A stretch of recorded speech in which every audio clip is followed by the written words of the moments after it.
Silicon city ಬೆಂಗಳೂರಿನಲ್ಲಿ ನಡುರಾತ್ರಿ ಯುವಕಿಯರು ಕಿರಿಕು ಮಾಡಿದ್ದಾರೆ. ನಶೆಯಲ್ಲಿ ಕಾರಿಗೆ ಬೈಕ್ ಗುದ್ದಿಸಿ ಫುಲ್ ಹೈ ಡ್ರಾಮಾವನ್ನ ಕ್ರಿಯೇಟ್ ಮಾಡಿದ್ದಾರೆ.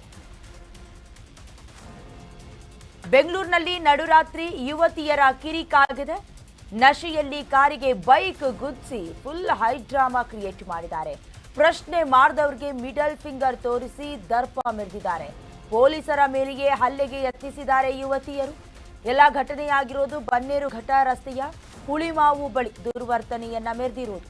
ಇಬ್ಬರು ಯುವತಿಯರನ್ನ ಈಗಾಗಲೇ ಬೆನ್ನತ್ತಿ ಹಿಡಿದಿದ್ದಾರೆ ಸ್ಥಳೀಯರು. ಲೀಸಾ ಮ್ಯಾಥ್ಯೂ ಯುವತಿಯರ ವಿರುದ್ಧ ಕೇಸ್ ಕೂಡ ದಾಖಲಾಗಿದೆ. ಬೆಂಗಳೂರು ಒಂಥರ ಪಬ್ ಹಬ್ ಅಂದ್ರೂ ತಪ್ಪಾಗ್ಲಿಕ್ಕಿಲ್ಲ. ರಾತ್ರಿ ಆಯ್ತು ಅಂತ ಹೇಳಿದ್ರೆ ಲೈಟಿಂಗ್ಸ್ ನಿಂದ ಜಗಮಗಿಸ್ತಾ ಇರುತ್ತೆ. ಜೊತೆಗೆ ಹೆಣ್ಣು ಮಕ್ಕಳು ಅಥವಾ ಗಂಡು ಮಕ್ಕಳು ಅಂದನೆ ಎಲ್ಲರೂ ಕೂಡ ನಶೆಯಲ್ಲಿ ಕುಡಿದು ತೇಲಾಡ್ತಾ ಇರ್ತಾರೆ. ದೃಶ್ಯದಲ್ಲಿಯೂ ಕೂಡ ಗಮನಿಸ್ತಾ ಇದ್ದೀರಾ. ರಾತ್ರಿ ಆದಂತ ಘಟನೆ ಇದು. ಪ್ರಶ್ನೆ ಮಾಡಿದಾಗೆ ಮಿಡಲ್ ಫಿಂಗರ್ ತೋರಿಸ್ತಿದ್ದಾರೆ. ಇದೇನು ಭಾರತೀಯ ಸಂಸ್ಕೃತಿನ ಅಥವಾ ನಾಡು ನುಡಿ ಕೊಡ್ತಾ ಇರುವಂತ ಗೌರವನ ನೀವೆಲ್ಲ ಪಾರ್ಟಿ ಮಾಡಿ ಅಥವಾ ನಿಮಗೇನ್ ಬೇಕು ಎಂಜಾಯ್ ಮಾಡಿ, ಅದಕ್ಕೆ ಯಾರು ಬ್ರೇಕ್ ಹಾಕೋದಕ್ಕೆ ಬರೋದಿಲ್ಲ. ಅಷ್ಟೆಲ್ಲ ಲೀನಿಯನ್ಸ್ ಇದೆ, ಸ್ವತಂತ್ರ ಇದೆ ಬೆಂಗಳೂರಿನಲ್ಲಿ. ಬಟ್ ಅದನ್ನ ಅತಿರೇಕಕ್ಕೆ ಯಾಕೆ ನೀವು ಹಿಂಗ್ ಮಾಡ್ಕೊಳ್ತೀರಾ ಗೊತ್ತಾಗೋದಿಲ್ಲ. ದೃಶ್ಯದಲ್ಲಿ ಗಮನಿಸ್ತಾ ಇರೋ ಹಾಗೆ ನಿಂತ್ಕೊಳ್ಳೋದಕ್ಕೆ ತ್ರಾಣ ಇಲ್ಲ. ಇಬ್ಬರು ಯುವತಿಯರಿಗೆ, ಇಬ್ಬರನ್ನ ಲೀಸಾ ಹಾಗೆ ಮ್ಯಾಥ್ಯೂ ಅನ್ನೋದ ಗುರುತಿಸಲಾಗಿದೆ. ಕಂಪ್ಲೀಟ್ ಪಾನಮಕ್ತರಾಗಿದ್ದಾರೋ ಅಥವಾ ಮಾದಕ ವಸ್ತುಗಳನ್ನ ನಶೆ ಏರಿಸ್ಕೊಂಡಿದ್ದಾರೋ ಗೊತ್ತಿಲ್ಲ. ಅವ್ರನ್ನ ಎಷ್ಟೇ ಹಿಡಿದು ಕಂಟ್ರೋಲ್ ಮಾಡ್ತಾ ಇದ್ರು ಮಿಡಲ್ ಫಿಂಗರ್ ತೋರಿಸ್ಕೊಂಡು ಒಂಥರ ಕೆಟ್ಟದಾಗಿ ವರ್ತನೆ ಮಾಡ್ತಾ ಇದ್ದಾರೆ. ಯಾವ ರೀತಿ ಪ್ರಚೋದನೆಗೆ ಒಳಗಾಗಿದ್ದಾರೆ ಇವತ್ತಿನ ಯುವ ಸಮುದಾಯ ಅನ್ನೋದು ಗೊತ್ತಾಗ್ತಾ ಇದೆ. ಸದ್ಯ ಬನ್ನೇರುಘಟ್ಟ ರಸ್ತೆಯ ಹುಳಿಮಾವು ಬಳಿ ದುರ್ವರ್ತನೆ ಮೆರೆದಿರೋದು. ಯಾರು ಪ್ರಶ್ನೆ ಮಾಡ್ತಾರೆ ಅವ್ರಿಗೆ ಮಿಡಲ್ ಫಿಂಗರ್ ತೋರಿಸಿದ್ದಾರೆ ಅನ್ನೋದು ಗೊತ್ತಾಗಿದೆ. ಅದಾದ ನಂತರದಲ್ಲಿ ಕಾರ್ಗೆ ಬೈಕ್ ಅನ್ನು ಡಿಕ್ಕಿ ಹೊಡೆದಿದ್ದಾರೆ. ಅದಾದ ನಂತರದಲ್ಲಿ ಅಲ್ಲಿಂದ ತಪ್ಪಿಸ್ಕೊಂಡು ಹೋಗಿದ್ದಾರೆ. ಅವರನ್ನ ಸ್ಥಳೀಯರೇ ಬೆನ್ನತ್ತಿ ಕರ್ಕೊಂಡು ಬಂದಿರೋದು. ಇನ್ನು ಮುಂದುವರೆದು ಕ್ಯಾಬ್ ಚಾಲಕನ ಮೇಲೆ ಹಲ್ಲೆಗೈದಿದ್ದಾರೆ ಯುವತಿಯರು ಅನ್ನೋದು ಕೂಡ ಗೊತ್ತಾಗ್ತಾ ಇದೆ. ಕುಡಿದ ಮತ್ತಿನಲ್ಲಿ ಏನೇನು ಮಾಡಿದ್ದಾರೆ ಅವ್ರಿಗೆ ಗೊತ್ತಿಲ್ಲ ಅನ್ನೋದು ಕೂಡ ಈ ಘಟನೆಯಲ್ಲಿ ಗೊತ್ತಾಗ್ತಿರೋದು.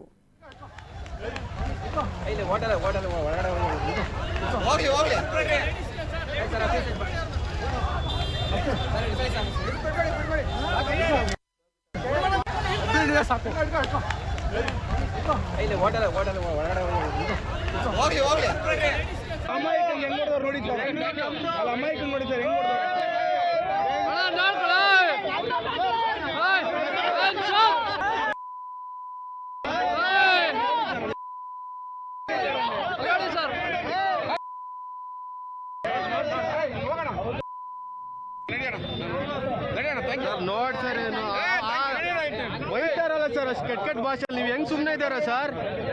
ನಿಮ್ ಎದುರುಗಡೆ ಬೈತಾಳಲ್ಲ ಸರ್ ಅವಳು.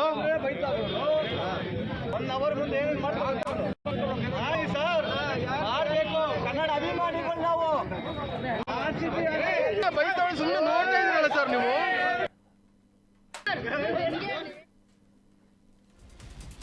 ಯುವತಿಯರ ರಂಪಾಟ ಹುಚ್ಚಾಟ ಇಷ್ಟಕ್ಕೆ ನಿಲ್ಲಿಲ್ಲ.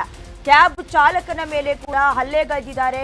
ಪಾನಮತ್ತ ಅಥವಾ ನಶೆಯಲ್ಲಿದ್ದಂತ ಯುವತಿಯರು ಕುಡಿದ ನಶೆಯಲ್ಲಿ ಕ್ಯಾಬ್ ಚಾಲಕನ ಮೇಲೆ ಹಲ್ಲೆಗೆ ಯತ್ನಿಸಲಾಗಿದೆ.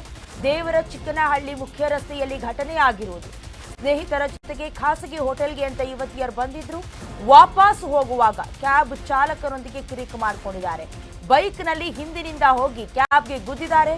ಈ ವೇಳೆ ಯುವತಿಯರನ್ನ ಪ್ರಶ್ನೆ ಮಾಡಿದ್ದಾರೆ. ಯಾಕೆ ಹೀಗೆ ಮಾಡಿದಿರ, ದುರ್ವರ್ತನೆ ಯಾಕೆ ಅನ್ನೋದಾಗಿ ಚಾಲಕ ಪ್ರಶ್ನೆ ಮಾಡ್ತಿದ್ದಂತೆ ಬೈಕ್ನಲ್ಲಿ ಎಸ್ಕೇಪ್ ಆಗೋದಕ್ಕೆ ಪ್ರಯತ್ನ ಮಾಡಿದ್ದಾರೆ. ಕೂಡಲೇ ಸ್ಥಳೀಯರು ಯುವತಿಯರನ್ನ ಹಿಡ್ಕೊಂಡು ಬಂದಿರೋದು. ಉತ್ತರ ಭಾರತ ಮೂಲದ ಇಬ್ಬರು ಯುವತಿಯರು ಅನ್ನೋದಾಗಿ ಗೊತ್ತಾಗಿದೆ. ಹುಳಿಮಾವು ಪೊಲೀಸ್ ಠಾಣೆಯಲ್ಲಿ ಪ್ರಕರಣ ದಾಖಲಾಗಿದೆ. ಇದೇ ಈ ಸೌತ್ ಇಂಡಿಯನ್ ಅಥವಾ ದಕ್ಷಿಣ ಭಾರತದವರು ಅಷ್ಟೊಂದಾಗಿ ಈ ಮುಕ್ತರಾಗೋದು ಅಥವಾ ಕುಡ್ಕೊಂಡು ಗಲಾಟೆ ಮಾಡೋದು ಅದೆಲ್ಲ ಸ್ವಲ್ಪ ಕಡಿಮೆ. ಬಟ್ ಈಗ ನಾರ್ತ್ ಇಂದ ಬಂದಿರ್ತಾರಲ್ಲ, ಅವರ ಪುಂಡಾಟ ಆವಳಿಯೇ ಹೆಚ್ಚಾಗಿರುತ್ತೆ. ಅಲ್ಲಿ ಸ್ವತಂತ್ರ ಇರುತ್ತೋ ಅಥವಾ ಅಲ್ಲಿ ಬದುಕು ಕಟ್ಕೊಳ್ಳೋದಕ್ಕೆ ಇವ್ರಿಗೆ ಕಷ್ಟ ಆಗುತ್ತೋ, ಅಲ್ಲಿ ಕುಡ್ಕೊಂಡು ಈ ಥರ ಎಂಜಾಯ್ ಮಾಡೋದಕ್ಕಾಗುತ್ತೋ ಇಲ್ವೋ. ಬಟ್ ಈ ಇಡೀ ನಮ್ಮ ನಾಡಿನ ಸಂಸ್ಕೃತಿ, ನಮ್ಮ ನಾಡಿನ ಕೆಲವೊಂದಷ್ಟು ಪರಂಪರೆಯನ್ನ ಹಾಳು ಮಾಡಿ ಮೂಲೆ ಗುಂಪು ಮಾಡಿ ಇಟ್ಟಿದ್ದಾರೆ. ಸದ್ಯ ಅವರನ್ನ ಕೂಡ ಗುರುತಿಸಲಾಗಿದೆ ಉತ್ತರ ಭಾರತ ಮೂಲದವರು ಅನ್ನೋದಾಗಿ. ಸಂಬಂಧಪಟ್ಟಂತೆ ಎಂಕ್ವೈರಿ ನಡೀತಾ ಇದೆ. ಕ್ಯಾಬ್ ಚಾಲಕನಿಗೆ ಗುದ್ದಿದ್ದಲ್ಲದೆ ಅವನಿಗೆ ಆವಾಜ್ ಹಾಕಿರೋದು, ಧಮಕಿ ಹಾಕಿರೋದು ಕೂಡ ಗೊತ್ತಾಗಿದೆ. ಕ್ಯಾಬ್ ಚಾಲಕನ ಮೇಲೆ ಹಲ್ಲೆ ಕೂಡ ಮಾಡಿದ್ದಾರೆ ಅನ್ನೋದು ಗೊತ್ತಾಗ್ತಿದೆ. ಸ್ನೇಹಿತರ ಜೊತೆಗೆ ಒಂದು ಹೋಟೆಲ್ಗೆ ಅಂತ ಬಂದಿದ್ರಂತೆ, ವಾಪಸ್ ಹೋಗುವಾಗ ಪಾನಮತ್ತರಾಗಿದ್ದಾರೆ. ಅದಾದ ನಂತರದಲ್ಲಿ ಇಷ್ಟೆಲ್ಲ ಹೈ ಡ್ರಾಮಾ ಕ್ರಿಯೇಟ್ ಆಗಿರೋದು ಗೊತ್ತಾಗ್ತಾ ಇದೆ.